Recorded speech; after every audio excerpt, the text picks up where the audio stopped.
La démarche Habitat Senior est extrêmement intéressante pour nous.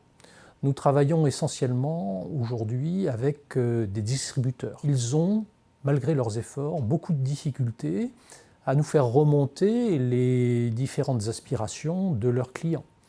Eux ont des contraintes, mais le besoin proprement dit du consommateur final, il est finalement relativement peu connu en direct par nous.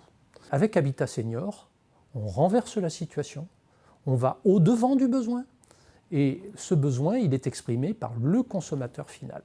Et je pense que les personnes qui sont là, elles jouent vraiment le jeu de l'expertise. Ce sont eux les experts à ce moment-là. Et ça, c'est très intéressant. On ne passe pas forcément assez de temps pour comprendre leurs contraintes. Et c'est vrai que passer une journée avec eux aujourd'hui autour des meubles et autour de la fonctionnalité, on a pu prendre vraiment tous leurs retours.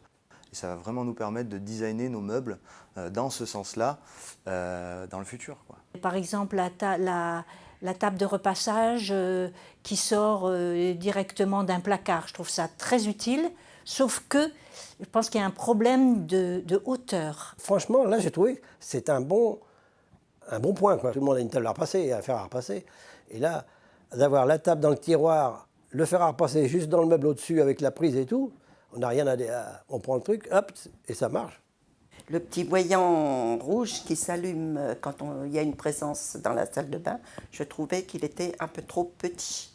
Donc j'ai demandé à ce qu'il soit agrandi à 5 cm. Ce que j'ai compris aujourd'hui, c'est que la personne âgée, quand elle se lève la nuit, regarde plutôt en bas.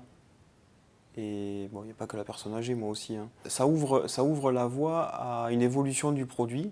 Et quelque part, c'est pas qu'on avait mal compris le besoin, mais c'est qu'on est parti naturellement sur un éclairage en haut, alors qu'il valait mieux le mettre en bas. Au regard de ce qu'ont mis en avant la plupart des personnes qui ont fait les portes coulissantes, pour eux, il y a, je veux dire, 100% des choses qui ont été réalisées qui sont bonnes. Même si on a les bras chargés, on peut rentrer chez soi, pousser un tout petit peu la porte du coin de l'épaule ou avec le pied, et elle se ferme seule. Et elle se verrouille toute seule. Donc j'achète tout de suite, moi. J'achète toutes ces nouvelles technologies, je trouve ça génial. Le système qui permet sur les éléments hauts de descendre 4 étagères. Ce type de rangement est évolutif, c'est-à-dire que demain, une personne se rend compte que finalement, ce qui a été prévu ne correspond pas tout à fait à son usage. Elle peut très facilement le faire évoluer. Les axes possibles pour répondre aux besoins d'évolutivité, c'est finalement de penser le système. Et le système, il est fait d'éléments. L'apport du FCBA a été quand même essentiel. C'est un fédérateur.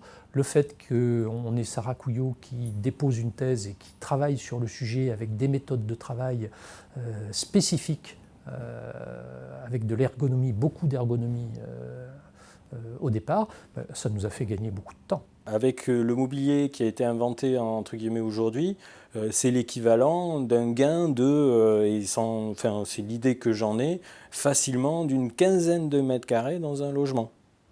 Et c'est pas rien. Est-ce que réellement c'est quelque chose qu'on pourra intégrer dans les résidences? Aujourd'hui, oui, je peux dire clairement, on peut faire ça sur l'ensemble de nos résidences. Si on a pu vous aider un petit peu pour aménager le futur de nos prochaines personnes âgées et très âgées, c'est parfait, c'est-à-dire nos enfants et nos petits-enfants.